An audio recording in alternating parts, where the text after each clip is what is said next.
देखिए मैथ में हम आपको यहाँ पर क्यूब रूट बताने जा रहे हैं, ठीक है। स्क्वायर रूट हमने आपको बता दिया था, तो क्यूब रूट मतलब घनमूल, ठीक है। क्यूब रूट घनमूल, किसी संख्या का घनमूल कैसे निकालेंगे, ठीक है। तो घनमूल निकालने के लिए आपको क्या करना होता है, उस संख्या का उसी संख्या में 3 बार गुणा करना होता है, यानी 3 टाइम्स उसका मल्टीप्लाई करना होता है। जैसे 2 का घन, घन को आप इस तरीके से ऊपर दिखाते हो, जैसे 2 का स्क्वायर ऊपर लिखते थे, तो 2 का घन 8, यानी 2 इंटू 2 इंटू 2 किया तब कितना आया, 8 आया, ठीक है। तो जैसे आपको बोल दिया जाए कि 1 का घन क्या होगा, 1 का घन क्या होगा, ये मार्कर चल नहीं रहा है, 1 का घन क्या होगा, जैसे 1 का घन 1, ठीक है, 2 का घन 8, 3 का घन 27, ठीक है, क्यूब बोल सकते हो, घन बोल सकते हो। 4 का क्यूब 64, 5 का क्यूब कितना हो जाएगा 125, यानी 5 का गुणा 3 बार। 6 का गुणा 3 बार करोगे तो 216 आएगा।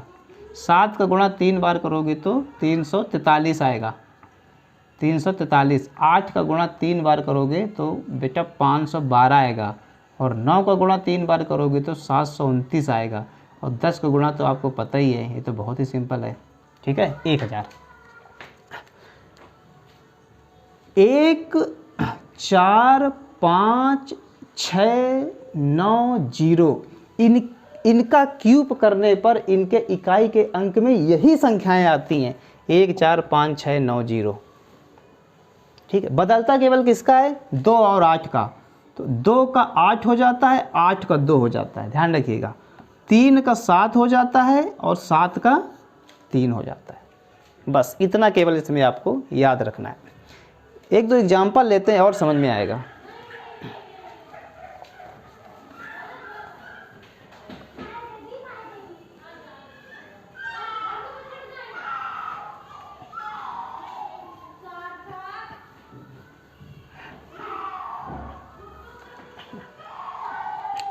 देखिए 92 61, ठीक है। वर्गमूल पे हम 2 के पेयर बनाते थे, घनमूल पे हम 3 के पेयर बनाएंगे, तो 3 का पेयर बनाओगे। ये बड़े आसान है, इसको निकालना बहुत ही आसान है, क्योंकि इसमें 2 कंडीशन नहीं आती। जैसे मैंने आपको बताया था, जब हम स्क्वायर रूट निकाल रहे थे तो उसमें 2 संख्याएं आ रही थी, या तो ये या तो ये, इसमें एक ही संख्या निकल करके आती है। ये वर्गमूल से बहुत ही आसान है। किस संख्या का क्यूब करेंगे कि उसके इकाई के अंक में 1 आएगा, तो हम 1 का क्यूब करेंगे तो इकाई के अंक में 1 आएगा, तो यहाँ पे कितना लिखोगे 1, इकाई के अंक में 1 आ गया 1। अब किस संख्या का घन 9 के बराबर या 9 से कम है, तो अगर 3 रखेंगे तो कितना हो जाएगा 27, 2 रखेंगे तो कितना हो जाएगा 8, तो 9 से 8 क्या है, कम है, तो कितना रखेंगे यहाँ पर 2, हो गया, ख़त्म हो गया ये। इसका घनमूल कितना है 21, चेक करके देख लो ना।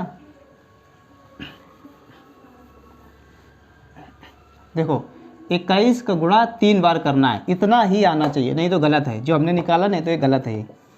21 21 आम 441 होता है, मैंने आपको याद कराया था।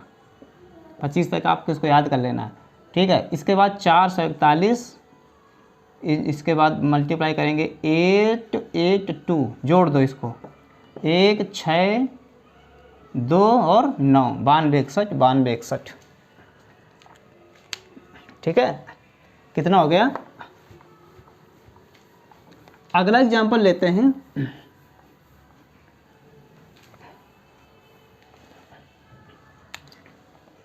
चालीस 96, ठीक है।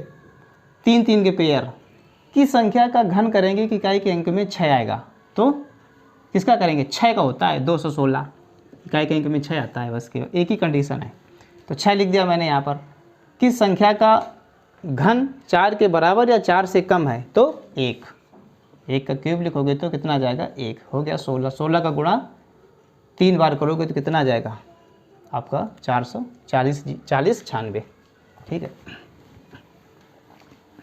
बहुत ही सिंपल है ये।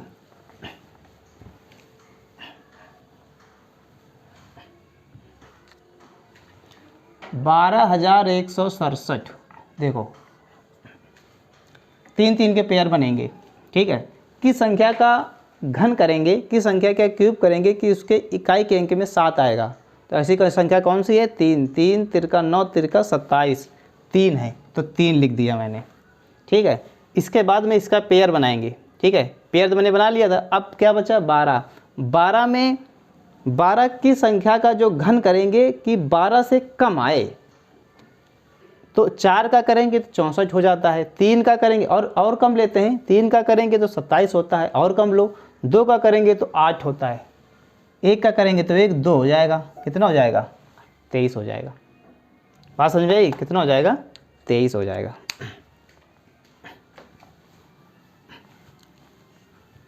ठीक है, 39,304 क्यूब निकालना है। ठीक है, ये मैं आपको एग्जाम्पल 2-3 एग्जाम्पल बता देता हूँ निकाल करके।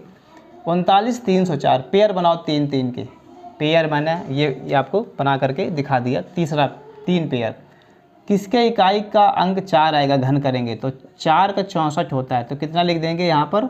4। बचा कितना? 39। 39 किसके घन के बराबर या उससे कम है?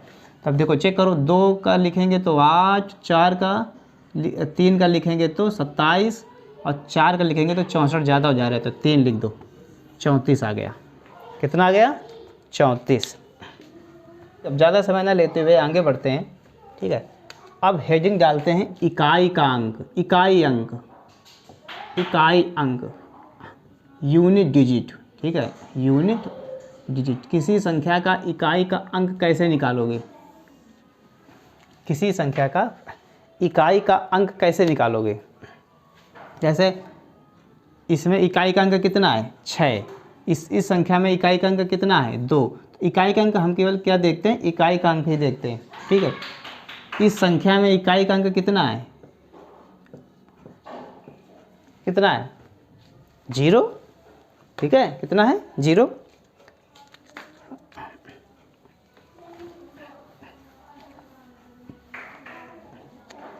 देखिए, इकाई का अंक निकालने के लिए हम इकाई के अंक से ही क्या करते हैं? गुणा करते हुए चले जाते हैं। देखो 6 का 6 में गुणा करेंगे तो कितना आ जाएगा? 36। इकाई का अंक 6। 6 में 3 का गुणा करेंगे तो 6 तिरिक 18। इकाई का अंक 8। 8 में 1 का गुणा करेंगे तो इकाई का अंक 8। ठीक है, 8 में फिर 4 का गुणा करेंगे तो 32। इकाई का अंक 2। यानी इस पूरी जो संख्या लिखी हुई इसका मल्टीप्लाई करेंगे तो जो यूनिट डिजिट आएगा वो कितना आएगा? 2 ही आएगा। बात समझ में आ रही कि नहीं आ रही है? फिर देखो, नहीं आया होगा समझ में, हमें पता है नहीं आया होगा। फिर देखो, ना समझ आने दो। अब देखो, अरे समझ में कैसे नहीं आएगा? समझ में तो आएगा ही। कोई भी संख्या ले लो, कितनी भी संख्या ले लो,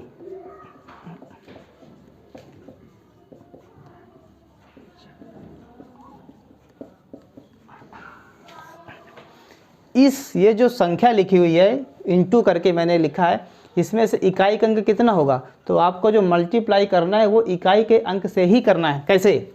6 में 2 का गुणा करो तो 12 आया, इकाई का अंक 2। 2 में 8 का गुणा करो तो इकाई का अंक 6 आया, 16 होता है ना। और 6 में 2 का इकाई करो, 2 का मल्टीप्लाई तो 12 आया। इस टोटल पूरी ये जो संख्या लिखी हुई है इसमें इससे इकाई का अंक कितना आएगा? 2 आएगा। ठीक है, अब आई थिंक समझ आ गया होगा। इस तरीके से एग्ज़ाम पे आते हैं, 1 नंबर का सवाल आता है इकाई का अंक निकालने से। अब हम आगे बढ़ते हुए चलेंगे। ये तो बहुत ही सिंपल था, इस तरीके से पेपर में पूछता भी नहीं है, ये तो मैं समझाने के लिए बता रहा था।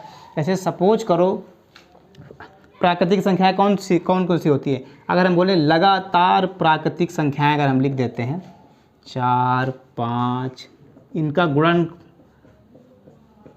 मान लेते हैं 87 तक जा रहा है ये। ठीक है, तो ये जो मैंने लगातार प्राकृतिक संख्याओं का गुणा किया है तो इसका इकाई का अंक कितना आएगा? मल्टीप्लाई करके देखो, 1 का गुणा 2 में करोगे तो 2 आएगा, 2 का गुणा 3 में करोगे तो 6 आएगा, 6 का गुणा 4 में करोगे तो 24 आएगा, इकाई का अंक 4, 4 का गुणा 5 में करोगे तो 20 आएगा, इकाई का अंक 0, 0 का गुणा 6 में करोगे तो 0, फिर 0, यानी अब ये क्या आएगा? इकाई का अंक इस पूरी सीरीज में कहीं तक भी जाएगा, मैं तो 87 तक ही लिखा हूँ, इन्फिनिटी तक कहीं पर भी जाएगा तो वो 0 ही आएगा।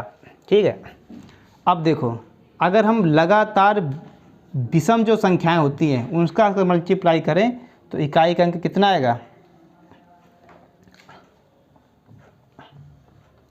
देखो, ठीक है, 1 का गुणा 3 में करोगे तो इकाई का अंक 3, 3 का गुणा 5 में करोगे तो इकाई का अंक 5, 5 का गुणा 7 में करोगे तो इकाई का अंक 35 हो जाएगा, इकाई का अंक 5, 5 का गुणा करोगे तो 45, इकाई का अंक 5, 55, इकाई का अंक 5, फिर 15 इकाई, यानी इस पूरी सीरीज में देखो इकाई का अंक 5 ही मिल रहा है। कितना मिल रहा है? कहीं तक भी मल्टीप्लाई करते हुए चले जाओगे तो इकाई का अंक कितना मिलेगा? 5 ही मिलेगा। हमें केवल इकाई के अंक पर ही फोकस करना है। इसमें किस में करना है फोकस? इकाई के अंक में फोकस करना है, ठीक है। तो यानी इससे हमने ये पता निकाला कि अगर 5 किसी सम संख्या के साथ है तो उसका इकाई का अंक कितना आता है? 0, और 5 किसी विषम संख्या के साथ है तो इकाई का अंक कितना आता है?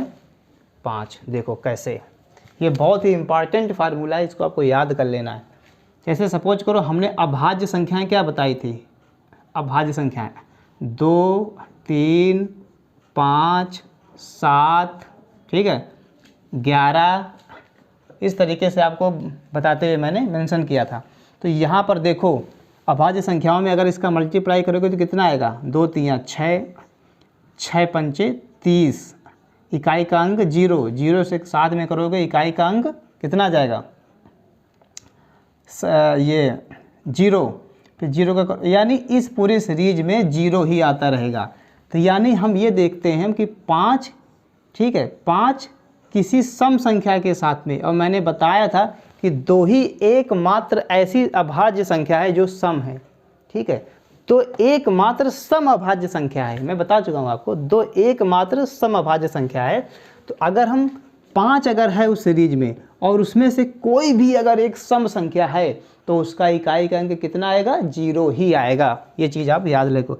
यानी हम ऐसे बोल सकते हैं सम संख्या इंटू 5, जो इकाई का अंक कितना आएगा? 0, यूनिट डिजिट, इकाई का अंक 0 आएगा। अगर सम संख्या है और उसमें से 5 अगर है तो इकाई का अंक 0। अगर हम सपोज करो इसमें 2 हटा दें तो कितना बन जाएगा? 5, 7, 11 ... ठीक है। तो अब ये देखो 2 हमने हटा दिया, तो अब ये देखो सम संख्या मैंने हटा दी, इसमें केवल 2 ही एकमात्र सम संख्या थी, ठीक है। अब हम 3 का गुणा 5 में करेंगे तो कितना आ जाएगा? 15, इस 5 का 7 में करेंगे तो 35, इकाई का अंक 5, इस 5 का 11 में करेंगे तो 55, इसका इकाई का अंक 5, फिर 13 है, 13 में करेंगे तो 5 × 3 15, इकाई का अंक 5। यानी 5 किसी विषम संख्या के साथ में है, 5 किसी विषम संख्या के साथ में है, 5 किसी विषम संख्या के साथ में है, तो इसका इकाई का अंक कितना आएगा? 5 ही आएगा, यूनिट डिजिट 5 ही आएगा, ठीक है। ये चीज़ आपको याद रखनी है, ठीक है। 5 अगर किसी विषम संख्या के साथ में है तो इकाई का अंक 5, और 5 किसी सम संख्या के साथ में है तो इकाई का अंक 0, ठीक है। ये यहाँ से निकल करके आया 5 × सम संख्या तो यूनिट डिजिट 0, और 5 × विषम संख्या तो यूनिट डिजिट 5, ठीक है। ये आप याद कर लीजिए। इसके बाद हम आपको आगे अगली वाले वीडियो में बताएंगे कि किस तरीके से हम और आगे सवाल लगाएंगे, ठीक है। तब तक के लिए नमस्कार।